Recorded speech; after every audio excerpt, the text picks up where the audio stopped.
¿Qué tal? ¿Cómo están? Hoy vamos a seguir con nuestra serie sobre por qué Argentina solo ganó 2 mundiales de fútbol, que es una cifra bajísima para todo lo que dio el fútbol argentino. Esta serie que ustedes pueden seguir viendo acá, hoy vamos a continuar con la parte 2 del Mundial 2014. Entonces, habíamos quedado en el video anterior, ustedes recordarán, que se va Checho Batista, deja la selección argentina después de la Copa América. Es una de las primeras veces en las que Grondona pone freno a un entrenador, porque en todo su ciclo como presidente, desde 1979, fíjense cuánto tiempo, nunca había puesto freno a un entrenador. Pero claro, una Copa América de local, Argentina que queda eliminada por Uruguay en cuartos de final, una copa que se pensaba que iba a ser para Argentina después de tantos años sin ganar nada. Estamos hablando de un último título en 1993, Ecuador 93, había sido la última Copa América que Argentina había ganado. De ahí en más, nada de nada, de ningún título de mayores, siempre hablo de selección mayor.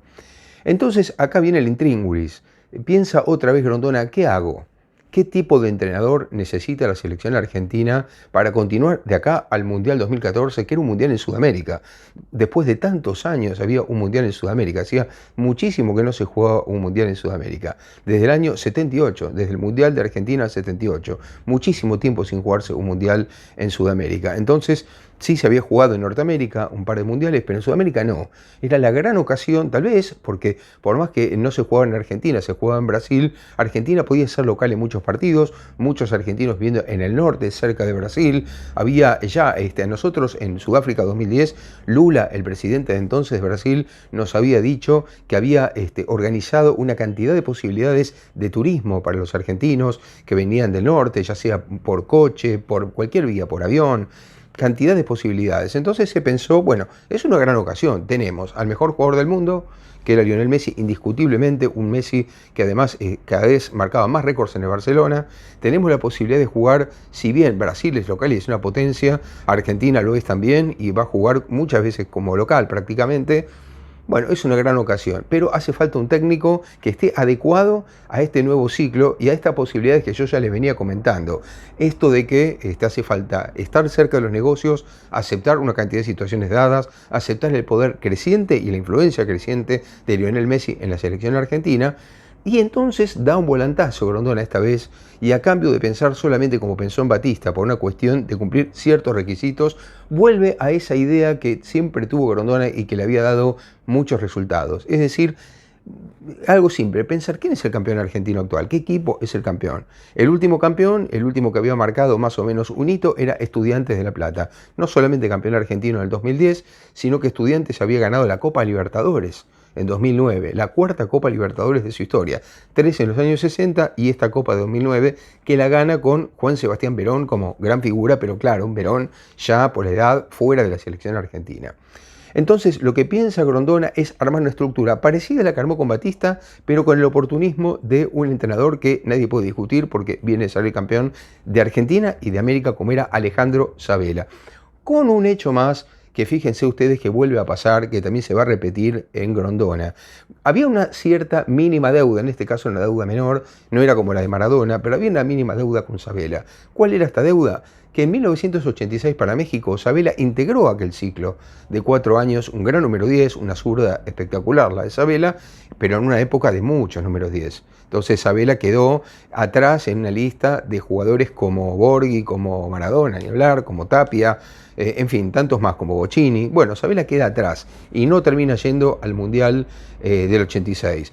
Entonces, Sabella tenía un extra muy favorable, que realmente era muy favorable, que Sabella había estado en el cuerpo técnico de su gran amigo Daniel Pasarela, con el que jugó en River en los años 70. Entonces, Sabella había estado en el cuerpo técnico aquel de Francia en 98. Había sido el tercero en ese cuerpo técnico, porque estaba Pasarela acompañado por Américo Gallego y el tercero era Alejandro Sabella. Es decir, que Sabella había mamado lo que es un mundial desde un banco de suplentes. Conocía lo que era por más de ser tercero, pero era alguien que sabía. O sea que fíjense ustedes cómo cerraba todo. Alguien que podía aceptar educadamente lo que pasaba a nivel de negocios y que aceptaba formar parte de esa estructura. Por otro lado, alguien que salió campeón como entrenador en la Copa Libertadores y en el torneo local. alguien que pertenecía a la escuela de estudiantes, porque algo que va a pasar también es que Bilardo continuó siendo el manager, contrariamente a Maradona, que lo resistió muchísimo porque decía que si todos se van, ¿cómo se va a quedar Bilardo? Bueno, Bilardo se quedó como manager y Sabella era un jugador de Bilardo en la época de jugador de fútbol, porque después de River, Sabella se va a Europa y cuando vuelve al Estudiantes campeón de Bilardo como técnico. Entonces, Bilardo ahora estaba de manager y lo pone a Sabella como director técnico con la anuencia, por supuesto, de Julio Grondona, así que todo estaba cerrado perfectamente para armar un equipo. Lo que va a pasar aquí va a haber un cambio importante en cuanto a la concepción futbolística del equipo. ¿Y por qué digo esto? Ustedes se acuerdan que yo comentaba que Batista, el técnico anterior a Sabella, que tuvo que cerrar muy pronto su campaña como técnico a mediados de 2011 después de la Copa América, sostenía un fútbol más preciosista, si se quiere. Un fútbol de estilo Barça adaptado a la selección argentina. Un 4-3-3 con las mismas funciones en los jugadores que lo que hacía en el Barça, como para que Messi se adaptara a esa situación. Sabella, en cambio, va a dar un volantazo. Sabella no creía en eso. Sabella va a ser presentado en la selección argentina en una conferencia de prensa en la que va a apelar insólitamente, no está mal lo que digo, pero insólitamente en el sentido de lo que venía pasando, de la tradición de los técnicos, apelando a héroes nacionales. Por ejemplo, Sabella va a apelar a Manuel Belgrano. Va a decir que los jugadores de la selección argentina tienen que sentir los colores, tienen que sentir lo que es la camiseta celeste y blanca, el escudo de la AFA, etc. Va a apelar a la solidaridad, a un sentido de conjunto, va a apelar a lo colectivo. Es decir, Sabella va a tener, en cierta forma, la herencia, años después, de lo que pensaba Bilardo para México 86. Es decir, Sabella lo que pensaba era, hay que armarle un equipo a Messi. Basta de que Messi sea un jugador de que se dependa exclusivamente porque no nos va bien así, porque esto es un juego de equipo y porque así no puede funcionar. Entonces Sabella va a pensar que hay que estructurar esto de otra manera. El problema que tenía Sabella era el mismo que tuvieron otros entrenadores anteriores, especialmente Batista, en adelante también algo Maradona, que es que, por ejemplo, cuando quería organizar amistosos, los amistosos eran todos para hacer caja, había que viajar a India, había que viajar a China, yo qué sé, es decir, había que viajar a países que tenían selecciones no del todo potencia, cuando Uruguay y Brasil cotejaban con equipos mucho más fuertes, por ejemplo. Argentina va a tener 1 o 2 partidos importantes, se inventó la Supercopa de las Américas para jugar ida y vuelta con Brasil, 2 amistosos, una especie de copa contra Brasil nada más. Después va a jugar muchos partidos con equipos de poca monta y muy pocos realmente importantes. Pero sí que Sabella va a aprovechar de manera muy inteligente, porque es alguien muy inteligente, va a aprovechar eso como para estructurar un equipo alrededor de Messi, aunque para mí, y ahí viene el primer inconveniente serio, creo que empieza el problema de ¿a qué jugamos? ¿Cómo se juega? ¿A qué juega la selección argentina? Y Sabella va a pensar entonces en un equipo muy diferente al que pensaba Batista. La idea de Sabella era la siguiente: ¿con qué cuento yo del medio para arriba? ¿Cuál es mi poder más fuerte? ¿En dónde reside mi fuerza real? Mi fuerza real reside en la velocidad, en la definición de los delanteros y en jugadores de primer nivel de una generación que lo que más da son goleadores y delanteros y no defensores, cosa que era un acierto. Tenías razón, Sabella. Es decir, Sabella va a apelar a lo que después se va a llamar los 4 fantásticos. ¿A qué me refiero con los 4 fantásticos? Por supuesto Messi, el número 1 de los 4 fantásticos, el Kun Agüero, el amigo fuera de la cancha y el socio de Messi dentro de la cancha, Gonzalo Higuaín, gran delantero de la época, Gonzalo Higuaín muy discutido, pero un jugador que hizo récords en todos los equipos que jugó, que discutió al Benzema en el Real Madrid y que jugó a la par de Benzema allí cuando estuvo, después fue ídolo total en Napoli, después generó una bronca en Napoli cuando se fue a la Juventus, pero bueno, un jugador que pareció por el Chelsea, por el Milan, bueno. En ese momento Higuaín estaba en el mejor momento de su carrera, un gran momento y como goleador. Entonces lo que va a hacer Sabella es poner a Higuaín de 9, poner al Kun Agüero hacia la izquierda y va a poner a Messi por detrás y va a poner como cuarto delantero a Ángel Di María, un joven que ya venía destacándose en los Juegos Olímpicos de Pekín y venía siendo una figura cada vez más importante en el Real Madrid. Entonces, con esos 4 jugadores, lo que pensó Sabella era: nosotros tenemos que jugar al contragolpe, que la pelota la tengan ellos, pero a la primera que se equivocan, nosotros facturamos, apelando a la gran velocidad y al poder de gol que tenemos con un Messi que está en el mejor momento. Yo escribí siempre la misma pregunta que me formulaba conforme íbamos acercándonos al Mundial de Brasil 2014, y era la siguiente: perfecto jugar de contragolpe, perfecto apelar a los 4 fantásticos. Ahora bien, ¿qué pasa si el rival no se equivoca? ¿Qué pasa si jugamos contra una España que había ganado el Mundial 2010? ¿Qué pasa si jugamos contra una Holanda que tenía muchos jugadores de talento? ¿Qué pasa si jugamos contra Dinamarca? ¿Qué pasa si jugamos contra equipos que tienen un porcentaje bajísimo de error? Es decir, que no pueden agarrar la pelota a los volantes de marca y los 4 de arriba, ¿qué hacen? Tomándose la cintura esperando a que alguien les alcance la pelota. Esa era mi pregunta, es decir, fenómeno jugar contra los equipos asiáticos y golearlos, fenómeno jugar contra los africanos, con algunos, porque ya a todos no se los podía golear, fenómeno jugar contra equipos débiles de Centroamérica, etcétera, pero el tema es, ¿qué pasa si Argentina juega contra una potencia y en ese caso la potencia no se equivoca? Supongamos España. ¿Qué pasa si Xavi, Iniesta, Busquets entran a tocar y Argentina no la ve? Entonces, ¿cómo la recupera y cómo la agarra Messi? ¿Y cómo la agarran los de arriba? Bueno, esa era mi pregunta para un mundial, pensando en, sí, pasamos la primera fase y después vienen estos equipos.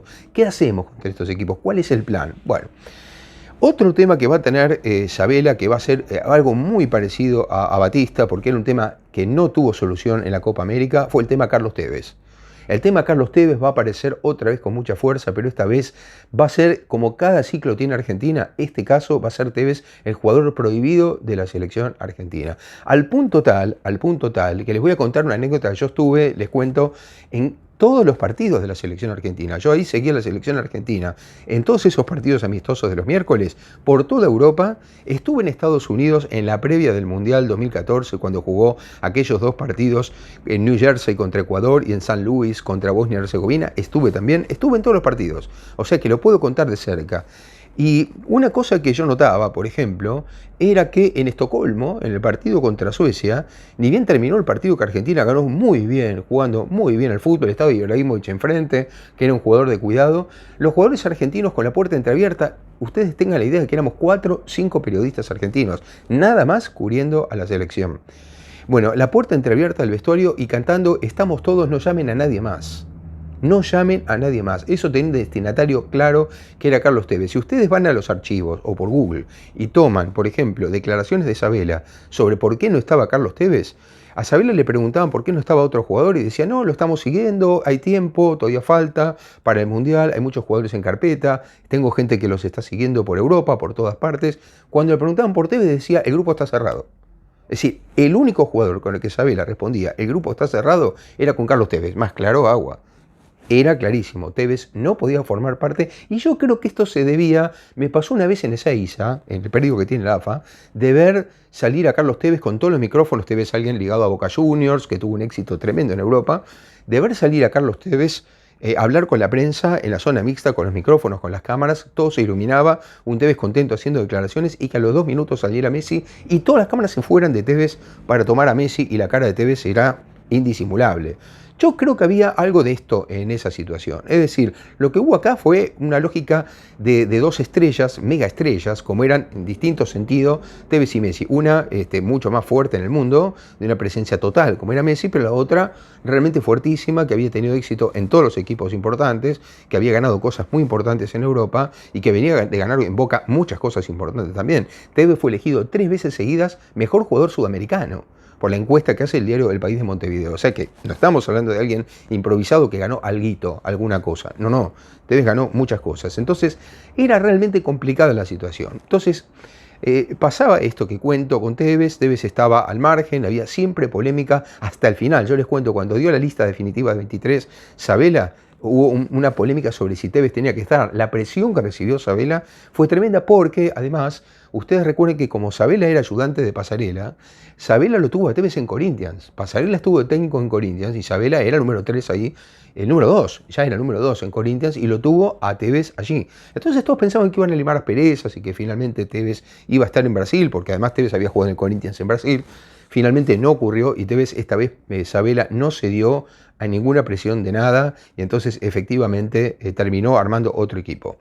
Otras 2 cuestiones que les cuento. Hay 2 partidos claves.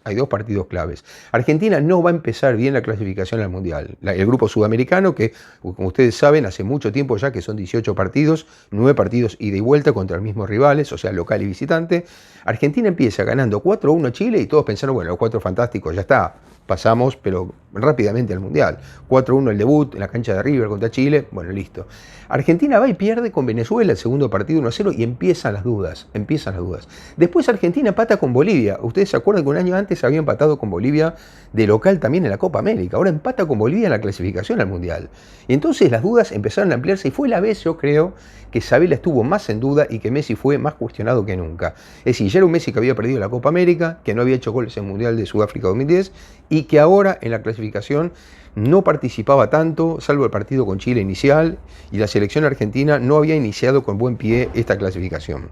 Lo que va a pasar, que hay un partido clave que yo se lo recomiendo mucho, es el partido de Barranquilla por la cuarta fecha contra Colombia, en una ciudad de calor y de una humedad tremenda, porque Barranquilla, además, Colombia como es local elige la peor hora, la hora más pesada, y Argentina sin aire va a jugar un partido contra Colombia que lo perdía 1-0 y en el segundo tiempo un Messi a punto de desmayarse por el calor y el Kun Agüero lo mismo, dan vuelta al partido con un carácter, una demostración de carácter no habíamos visto en la selección argentina. Ustedes pueden verlo en el libro Messi de Guillem Balaguer, que es un librazo, y ahí pueden ustedes comprobar que el propio Guillem Balaguer cuenta que fue una situación bisagra para la selección argentina, para Messi y para Sabella. ¿Por qué? Porque al dar vuelta ese partido en una situación imposible ante un rival siempre muy complicado como es Colombia, la selección argentina toma una confianza que después no baja nunca más.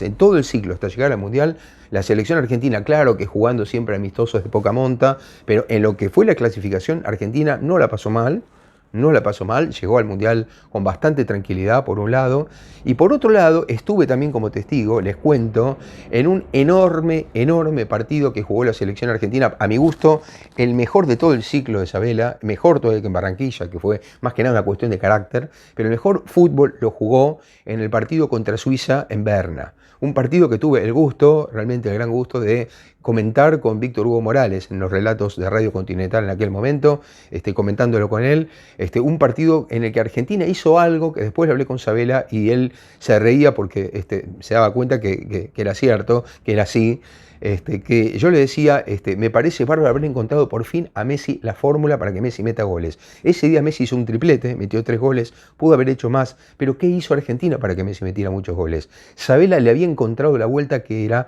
presionar muy cerca del arco rival, muy cerca de Suiza, que tenía un buen equipo, no brillante, pero un buen equipo, presionando 3/4 en el campo de Suiza. Entonces el trecho que si se recuperaba la pelota tenía que recorrer Messi hasta el arco de Suiza era cortísimo. Messi no tenía que hacer ese trabajo que en la selección argentina, ustedes se acuerdan que por años volvía hasta la mitad de la cancha y tenía que tomarse prácticamente un autobús para llegar al arco rival. Bueno, en este caso, como la presión de 4 volantes, entre los que estaba Rodrigo Braña, muy veterano, y de Estudiantes, por supuesto, de aquel equipo campeón de América que dirigió Sabella. Bueno, Sabella opta por Braña para estos partidos, para ver si está en condiciones de jugar, porque le era muy útil antes. Bueno, Braña, junto con la línea de 4 volantes argentinos, lo que hacía era presionar tan arriba que cuando recuperaban la pelota, Messi estaba a un paso del gol. Entonces ahí, con esos 3 goles, parecía que había encontrado la fórmula mágica por fin, había encontrado la fórmula. Sin embargo, siempre hay un pero para Argentina, siempre hay un pero. ¿Cuál es el pero para Argentina? En el momento de dar la lista, definitiva de los 23 jugadores, Sabella va a cometer algunos errores realmente fuertísimos. Hay uno que es a medias compartido con un jugador que es el Kun Agüero. El Kun Agüero se lesiona en un partido del Manchester City a poco del Mundial y no dice que está lesionado gravemente. Agüero dice que es una lesión pasajera, empieza a salir de City en los últimos partidos de la temporada y Agüero no dice del todo qué es lo que le pasa. Entonces Agüero llega al Mundial sin estar bien. Agüero no llega bien. Di María, que llega un poco mejor, va a tener problemas en el Mundial, pero Agüero no llega bien. Después, recuerdo, con sorpresa, una vez que Sabella vino a Barcelona, yo estaba allí, Sabella vino a hablar con el Tata Martino, que dirigía al Barcelona. Sabella vino para interiorizarse sobre la situación de Messi, por ejemplo, ver cómo estaba, cómo llegaba. Entonces tuve la chance de hablar con Sabella en el hotel y Sabella me habló maravillas de Rodrigo Palacio. Rodrigo Palacio, para mí fue un gran jugador de fútbol, tuvo momentos brillantes en el Boca de 2008, 2009, después fue al fútbol italiano, tuvo muy buenos momentos. Pero Rodrigo Palacio había jugado el Mundial 2006 y la verdad lo que hacía era caerse por la cuestión psicológica, por los nervios, se resbalaba, se caía, no parecía estar en su mejor forma, pero por una cuestión más mental que física. A mí me llamaba la atención que le gustaba tanto a Sabela, un jugador como Palacio, por esa situación. Pero bueno, optó por llamar a Palacio. Y algo que va a hacer Sabela, ¿se acuerdan que yo les comenté de Batista con los jugadores de Argentinos, que eran de su club? Bueno, Sabela va a llamar a 6 jugadores de Estudiantes. 6 jugadores vinculados de alguna manera a Estudiantes de La Plata van a estar en ese Mundial. 2 arqueros con Mariano Andújar y Orión. Va a estar Federico Fernández, va a estar José Basanta, que lo utilizaba como líbero, va a estar Marco Rojo como lateral izquierdo y va a estar Enzo Pérez como volante. 6 jugadores, y piensen que en el ciclo de partidos también contó con José Sosa y con Rodrigo Braña. 8 jugadores de Estudiantes de La Plata, ¿no? Bueno, está clarísimo. Y él contaba y confiaba en esos jugadores que los consideraba propios. Entonces, sumado a Mascherano, a Zabaleta, a Messi, a algunos jugadores o Gago, jugadores que venían, o Biglia, que venían de los juveniles, de Beckerman y que habían tenido éxito, claro, Sabela pensó en algo así. Los jugadores de confianza, más los jugadores que vienen de los juveniles, más los Mascherano que vienen, o Messi, que vienen de hace mucho tiempo teniendo éxito. Así que así llega Argentina al Mundial 2014. Así llega Argentina a la gran competencia en la que era favoritos para estar en las finales, no para ganar el Mundial. Sí, como siempre Argentina, para estar entre mejores, pues el favorito era Brasil, que obviamente era el local en ese Mundial y que ya habían perdido, ¿se acuerdan? Un Mundial en 50 con aquel maracanazo de Uruguay tremendo, que fue un golpe tremendo para el fútbol y para los brasileños. Bueno, la cuestión es que iba a comenzar el Mundial y ahí va a pasar, les quiero contar algo más previo, chiquitito, que fue el sorteo del Mundial. El sorteo del Mundial fue en diciembre de 2013, a medio año del Mundial, en la costa de Sahuipe, un lugar exclusivo cerca de San Salvador de Bahía, digo bien.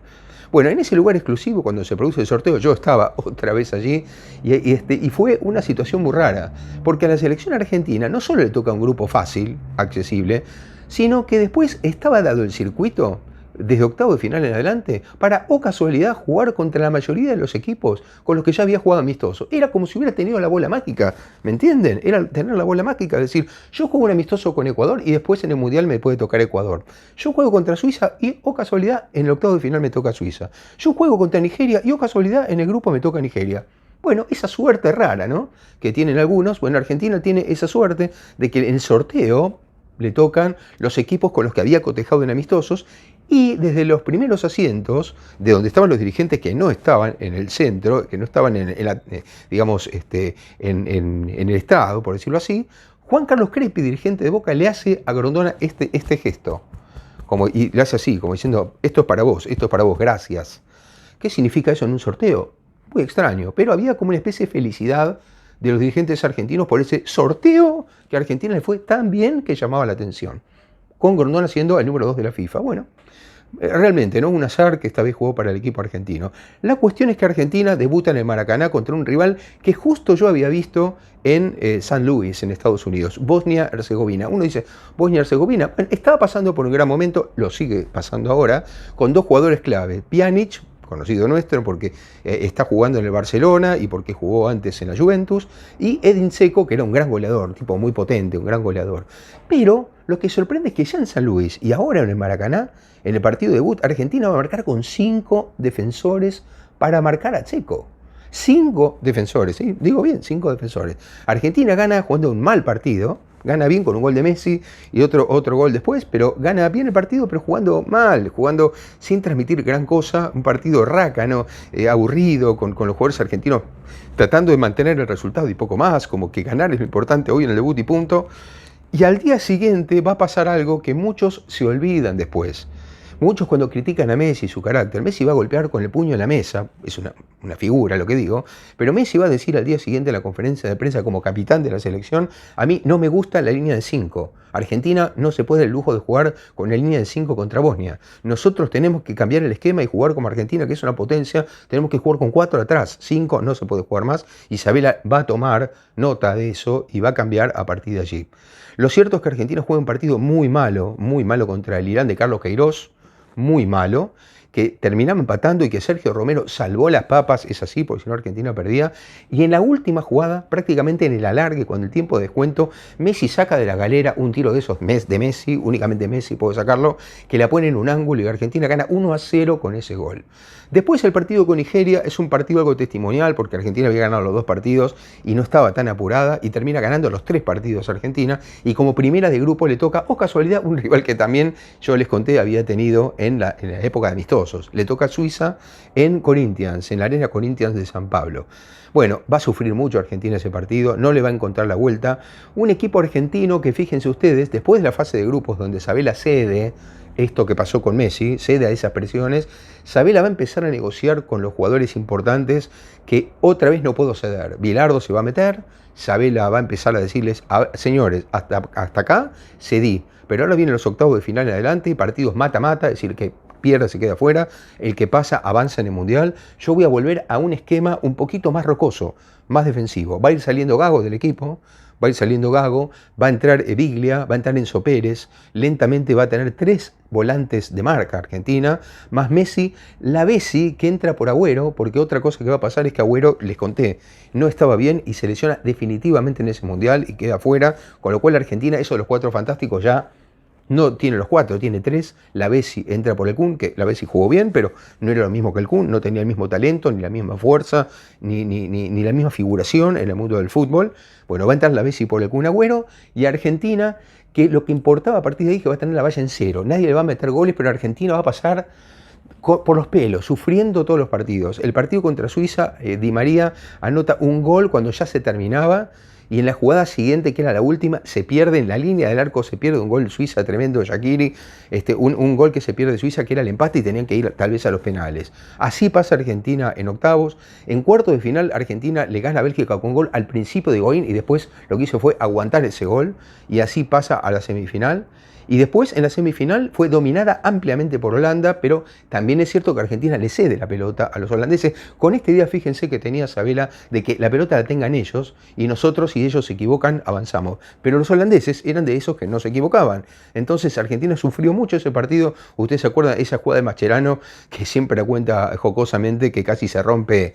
Bueno, lo que ustedes ya saben, por evitar un gol de Robben, que realmente tenía destino inexorable de gol, pero gana los penales, y fue cuando Mascherano le dice a Sergio Romero, hoy te convertís en héroe, y finalmente Romero atajó los penales que tenía que atajar, y Argentina, después de muchísimo tiempo, iba a la final. Y ahí se va a encontrar Argentina con una situación rarísima. Por un lado, se va a encontrar con que Brasil, que era local, todos pensaban una final Argentina-Brasil, venían de la llave justamente contraria para enfrentarse a la final. Era el gran negocio de ese Mundial.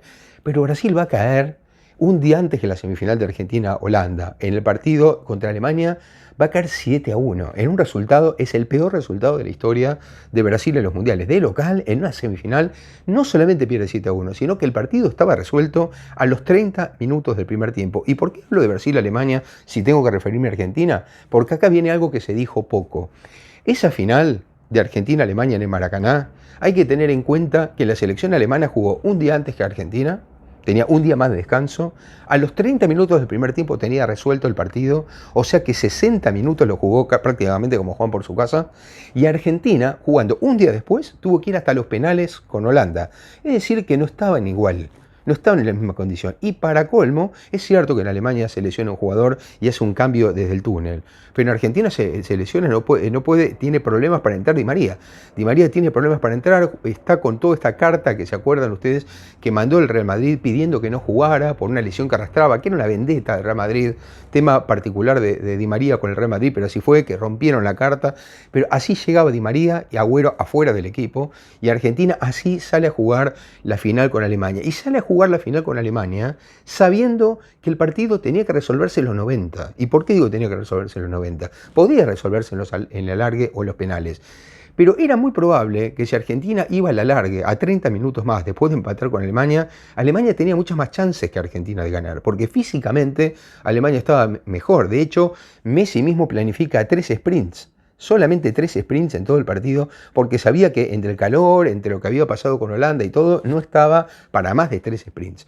Lo raro de todo esto es que es raro que Alemania se equivoque tanto, pero al principio del partido va a haber un error gravísimo de la defensa alemana que le va a dar un gol a Higuaín, porque se lo regalan prácticamente. Higuaín tira la pelota afuera en uno de esos goles históricos que quedan, yo creo, en el recuerdo de todos los argentinos y en los libros de historia del fútbol y de la selección va a quedar porque es un gol increíble. Bueno, así como el de Higuaín, Palacio va a perder otro, el famoso era por abajo Palacio. Messi va a tener una única oportunidad realmente importante, una única oportunidad, pero lo cierto es que Argentina desperdició esas 3 oportunidades y en una final y contra Alemania desperdiciar esas 3 oportunidades es realmente complejo. Después, como ustedes saben, viene el gol de Götze en el alargue, Götze que entra después y hace el gol en el alargue y Argentina pierde una oportunidad histórica para ganar un mundial. Lamentablemente Argentina pierde la mejor ocasión de los últimos 30 o 40 años de ganar un mundial en Sudamérica, estando tan cerca, y lo que hubiera sido tal vez cambiado la historia con Messi ganando en Brasil, en el Maracaná, una Copa del Mundo. La selección argentina va a tener una oportunidad histórica, única, de ganar una Copa del Mundo en el Maracaná, en territorio brasileño. Es una oportunidad perdida que no es fácil de recuperarla, y Messi, que fue elegido el mejor jugador de ese mundial, va a quedar de todas maneras disconforme porque no le alcanzaba con eso. Messi quería realmente un título colectivo, él siempre dijo que cambiaba cualquier cosa por salir campeón mundial con Argentina, y parece mentira, pero un título como ser el mejor jugador de ese mundial fue poco para él, y veía la Copa a distancia y daba realmente mucha pena verlo así. Les pido por favor que se suscriban, que compartan estos videos, que le pongan me gusta, y hasta la próxima.